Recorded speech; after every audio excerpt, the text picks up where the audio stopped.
So there is a high definition button. I didn't. Oh, now it's so there's a high definition button option for the what am I, the for the Zoom video. I'm using Zoom to do this because it's the app that I have, and it's easy to share screen and just it's a simple video recording thing that's free to go with my dirt cheap camera, which I guess I don't have to replace now because it's yeah, that looks okay. The quality wise, my set I guess could use some. I got like bikes and my old license plates. I hope people can't. I mean, I guess I don't know matter if they can or not. My weight bench because I'm big and strong, and I got my cat.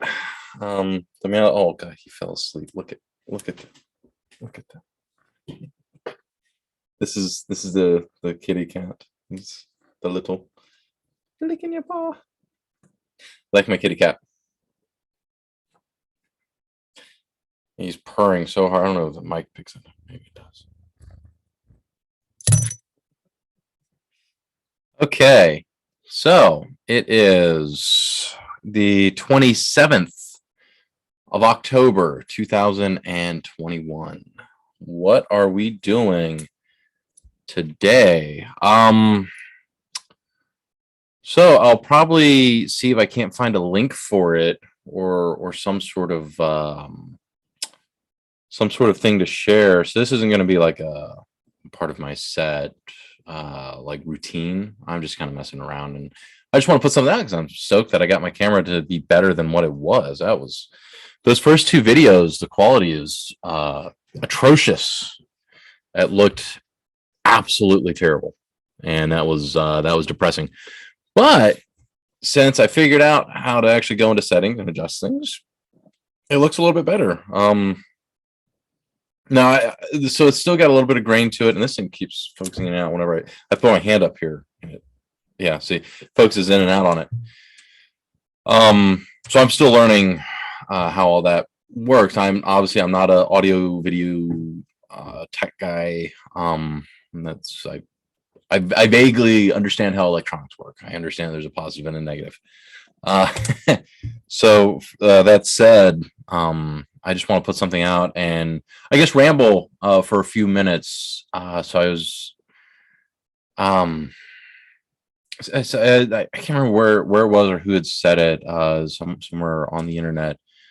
Somebody was trying to equivocate or try to find some like where do you draw the line with slaveholders in American history?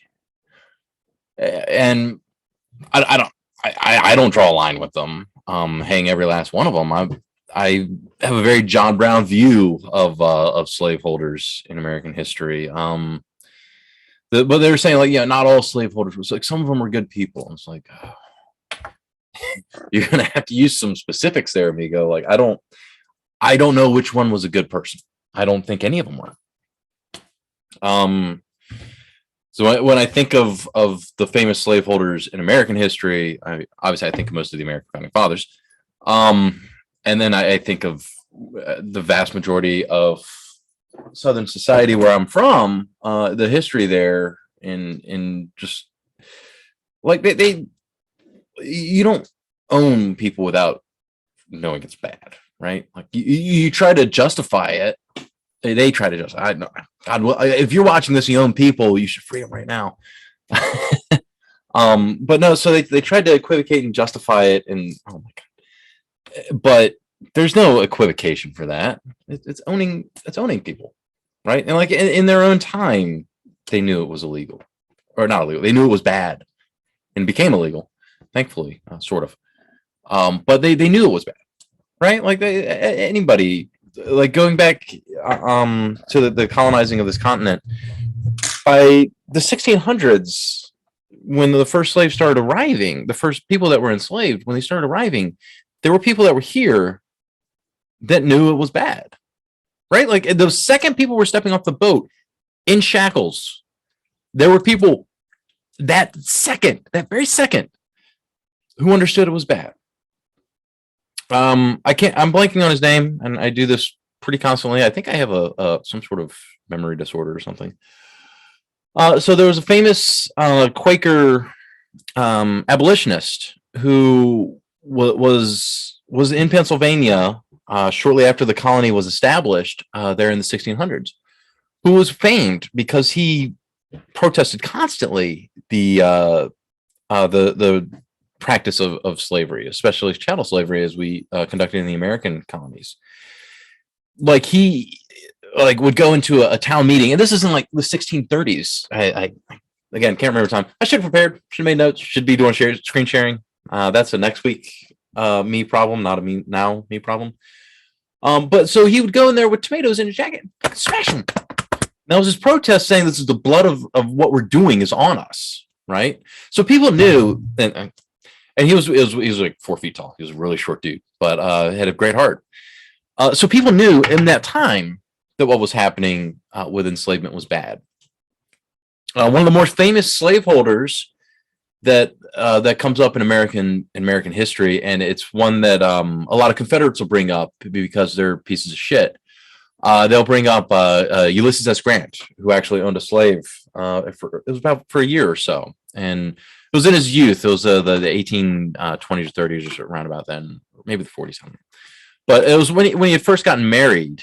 His new father-in-law had gifted him a slave, and so he had this enslaved person in his household for about a year. I don't know the quality of his treatment of the person that he had in bondage. I know that he had a person in bondage, and so it was only for a year. After a year, he released the person from bondage, and somebody. And this isn't to toot a horn for Ulysses S. Grant or anything, because Ulysses S. Grant was flawed in his own way as a person, and as a soldier in the American army, and pressing the forces of colonialism westward against native peoples of this land. But in that regard, in how he had treated Native Americans, or in how he had treated his enslaved person, cat climbing on my bookshelf. He freed him. He understood that it was bad, that it was a bad institution, and that it was an institution that could not last in this country. Now, he didn't just go out straight like John Brown and start blasting slavers, and maybe he should have. Maybe we would have gotten the slavery thing out of the way a lot sooner if we had done that. But the radicalization process for people takes time, and as a society, as American society, it's taking us centuries to radicalize through these different things and understand that what we do as a society is bad. And that's at every level of it, right? That's the highest reaches down to what we do in our day-to-day life. It's so yeah, just trying to equivocate and say that there were some good slavers is the only, and I view slavers in a very similar fashion that I view Nazis or fascists of any stripe. And that said, yeah, sure, there's good ones. It's usually they're buried a couple feet of dirt. Those are the good ones. They're the good slavers, good fascists, good Nazis. They're none of them who are alive and practicing that at that time or currently. None of those people that are alive doing that are good people. And I don't really give a shit if you want to equivocate that and liberalize your belief on it. As a leftist, as a socialist, as somebody who wants a society that puts human will and life and as the most important thing, you cannot hold those people and say that some of them were good. Because if you do those things, if you never make it right, you're a bad person and you take it to your grave. If so, and that's to say, like, if somebody was raised in that society, say in the American South, they were born in like 1800, and they're raised in a society that is slowly enforcing and building up this system of chattel slavery, making it an ever more brutal system, as they had to do after it was legalized to traffic slaves across the Atlantic, which still happened after 1808. But 1808 was the big like watershed year where that stopped the transatlantic slave trade. To say that, like, so if you're raised in that society where this is just a norm, right, you can still come to the realization that it's wrong. Basic human empathy breaks through those norms. It has, it always has, all throughout history. And every society that's had that sort of system in play, they have had those breaks in. There's always been abolitionists. There's always been people fighting for the right thing. There's always been people standing up to inhumane practices and imperialistic practices. Right? And you transfer it off from just chattel slavery and that one ill part of American history, and there's a lot of ill parts of it. If you push that off to something like Manifest Destiny or colonialism and imperialism abroad throughout the Pacific and throughout South and Central America, there's always been people that have decried it anywhere in American history. There's always been people that have stood up against it and protested it and argued against it. Now, those people have very rarely been successful. And, I mean, they weren't successful in combating Manifest Destiny. The United States carried out a campaign of bloodshed and genocide across the entirety of the North American continent, right? Like that happened. People were going to argue, oh, no, we didn't do it. Yeah, fuck off. That happened. Okay, that's a part of history. That's what happened. Chattel slavery in and of itself was only destroyed, in a sense, after an immense amount of bloodshed, an immense amount of political wrangling, and people having their entire states destroyed and leveled. And even then, there was a military loss, a political victory. Reconstruction was completely destroyed. The hundreds of African American politicians who arose in that period briefly after the Civil War, they were ran out of office by the end of the 1870s. Like by the 1880s, I believe it was the original Roots. I think it was like one of the last episodes. The sheriff of this town, right as the Confederacy is losing the Civil War, he's all the slavers are like, what do we do? What do we do? And the local, I don't know, anyone was a sheriff. He was like a local politician or something who had made concessions to new freed African Americans, and he was telling his fellow slavers, it's like, don't, Brer Rabbit finds a way, right? And that's what happened. Brer Rabbit found a way. You couldn't outright do it, just in the same way that you couldn't outright transport people in bondage across the Atlantic after the illegalization of the slave trade. They were still trafficked there. Like slave ships still left Africa for another several decades. And it's something that continues to this day. The exploitation of Africa has certainly not ended. And during the 19th century, it took off, to a dramatic extent. But it had been happening for centuries prior to that, and it happens to this day. Those are things that society slowly has to radicalize on and come to terms with and defeat. So no, there weren't any good slavers. There aren't any good Nazis. There aren't any good fascists. They're all bad, uniformly and completely terrible. And the only good one is one that's in the dirt. So that's my hot take on slavers. You can't equivocate that. There's no good ones. They're all bad. That's history. So I'm gonna wrap that up. That was a good little spiel. I'm so stoked I got my camera to not be shit. Like that looks okay.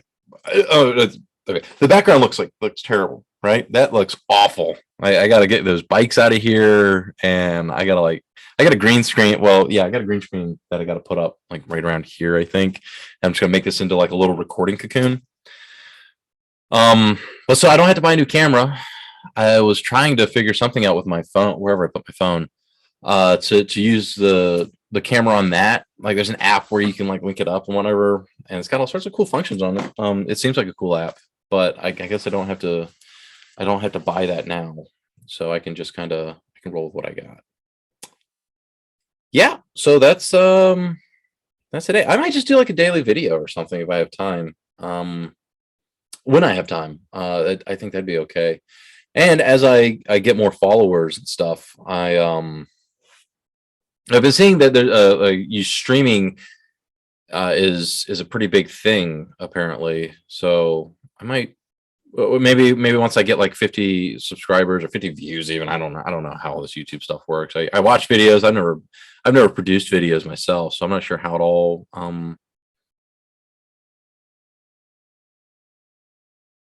That's gonna make that's making me sick. Watch, I'm doing the full screen on mine. That's making me sick. Watch it. I don't want to know how it makes the viewer feel, but I got to fix the focus thing on that. That's a little odd. Yeah. So that is October 27th, and I will probably put something together like 2 or 3 videos next week, and I hope as this channel builds up a little bit. I've got some other people that I'm communicating with and working with that we're going to do some cross promotion stuff, I think. So as that comes to fruition, we'll probably do some joint stuff together, and cross promote one another, and just share ideas and have discussions. Because yeah, I think there's a lot of people with a lot of important information that needs to get out there, and I'll also be logging some of the organizational stuff that I'm doing in person. I don't know how I'm gonna handle that between my pseudonym and how I'm organizing in real life, but we will find out. So I hope to see y'all on the next one. Tom Mooney, peace and solidarity, all.